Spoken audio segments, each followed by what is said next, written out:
First, back to that trove of court filings connected to the late billionaire Jeffrey Epstein. Those pages released overnight, the more than 900 pages of documents from Virginia Giuffre's defamation suit against Epstein and his former girlfriend, Ghislaine Maxwell, offering new insights on old allegations of sex abuse. And it's also revealing more people linked to the disgraced financier, many of whom had already been made public. We were expecting some of these names, some of them we weren't. The names of those mentioned in court documents range from politicians, you've got entertainers, some of the nation's most rich and powerful people like Presidents Bill Clinton and Donald Trump, like Adrian mentioned off the top. The king of pop, Michael Jackson, also mentioned a couple times, along with celebrity magician David Copperfield and Hollywood star Leonardo DiCaprio. But of course, just to reiterate this morning, you have to make it clear, people are in the documents for a variety of reasons, even as simple as their name came up in a random question. Dray Clark is live in New York with more on these documents. Dray, good morning. Good morning. Yeah, we're finally seeing the first set of documents with more on the way in the weeks to come. But as expected, there are some pretty high profile names listed in those 900+ pages of court documents that were released last night. Names like former Presidents Bill Clinton and Donald Trump, along with Prince Andrew. That's just a few in a long list of many. Now, many of these names belong to individuals who had already been publicly connected to Jeffrey Epstein as his longtime associates or friends. This list does not imply that everyone listed is accused of wrongdoing or illegal and immoral behavior. The unsealed names were mentioned in court documents for various reasons as part of a civil lawsuit brought by Epstein's alleged victim, Virginia Giuffre, who sued Epstein and his partner, Ghislaine Maxwell, for sexual abuse. Giuffre claims Epstein and Maxwell pursued her as a teenager to engage in sexual relationships with powerful men like Prince Andrew. The prince is mentioned 67 times in the unsealed documents, and although he denies Giuffre's allegations, he settled a lawsuit with her out of court.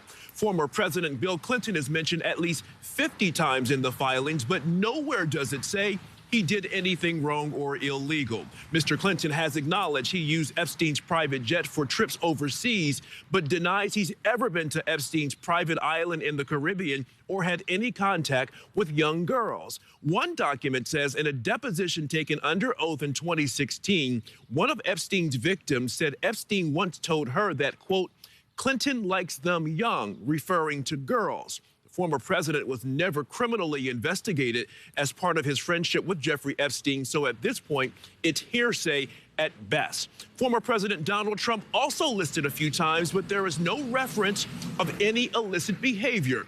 Meanwhile, another unsealed document features an email that appears to be from Epstein to his fixer, Ghislaine Maxwell, asking about trying to pay off Giuffre's family and friends to refute her allegations that Stephen Hawking participated in an underage sex act. Hawking was seen in pictures with Epstein in 2006 on his private island.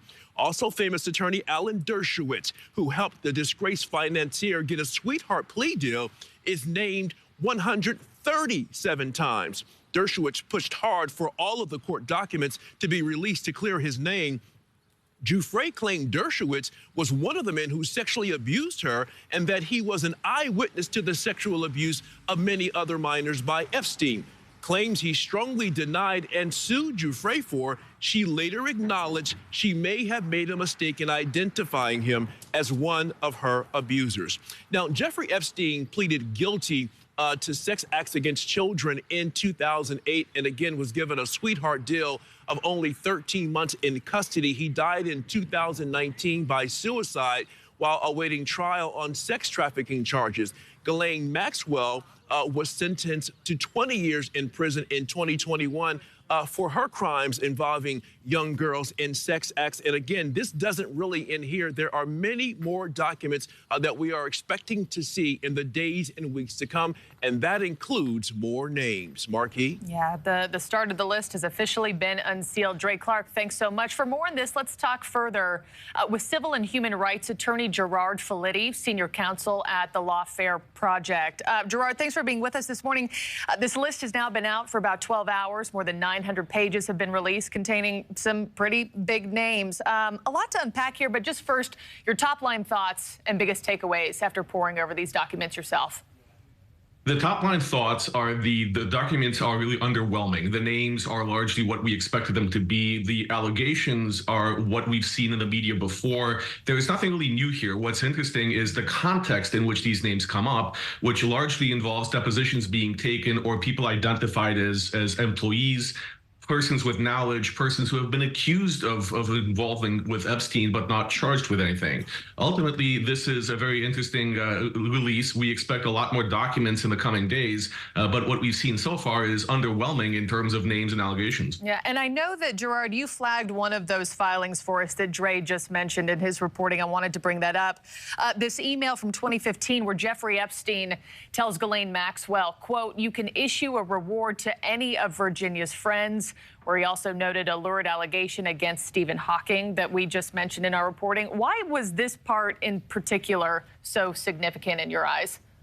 Well, it's significant for a few reasons. The first of which is this shows a potential intent on the part of Epstein to pay off witnesses, which is illegal in itself, and shows the depth to which he was seeking to silence witnesses, potential witnesses against him, reaching out to offer money to family members and acquaintances of a plaintiff to testify that that allegations are false is a form of intimidation and bribery. And this does show the desperation that Epstein was facing. At the same time, this is also not something new. We were aware of the allegations involving Stephen Hawking back in 2015 when pictures emerged of him with Epstein. So the allegations themselves are not new. What's interesting is the context, and the context is attempting to pay off witnesses. Yeah. Also, Ghislaine Maxwell has continued to deny involvement in facilitating Epstein's abuse while they were associated with one another, business partners, dating, whatever you want to call it. Here's what her lawyer, Arthur Aidala, told News Nation. Let's take a listen.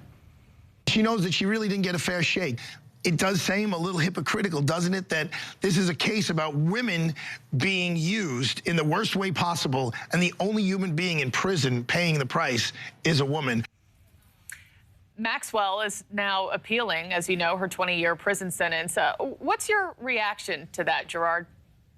My reaction is, from what I've seen of the trial of Maxwell, it seems to have been conducted fairly and properly. The judge made the right decisions. I don't think she has strong chances of succeeding on appeal. And these allegations really go to continue perpetuating trauma on the victims of Epstein, the people who suffered in being trafficked and being exploited. And it's really not a nice thing to see that she's being painted as a victim and not as someone who helped Epstein in his acts. And what we're seeing from the document lays out the relationship between Maxwell and Epstein. They were joined at the hip from what we read, and it really puts to rest a lot of these notions that she is somehow innocent of any wrongdoing. Yeah.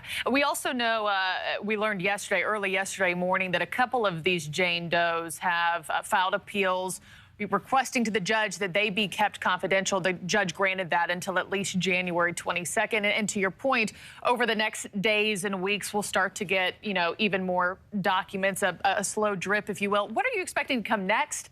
Any major new legal action or charges to come from this unsealing? It's not likely to see new legal charges. The statute of limitations on criminal charges has largely lapsed. Civil litigation as well is likely out, even though President Biden signed a law waiving statute of limitations for civil sex charges by victims 2 years ago. That is not retroactive. So basically what we can see is we don't expect any future court actions, but perhaps as these documents come out, they will help bring closure to some of the victims here and show that their stories are being heard and that they're being recognized for what they endured. Well, in the interim, we'll just keep hitting that refresh button on these court documents to watch for any major new developments and updates. Gerard Filitti, thank you so much for your time on such a big morning. Appreciate it. My pleasure. Thank you.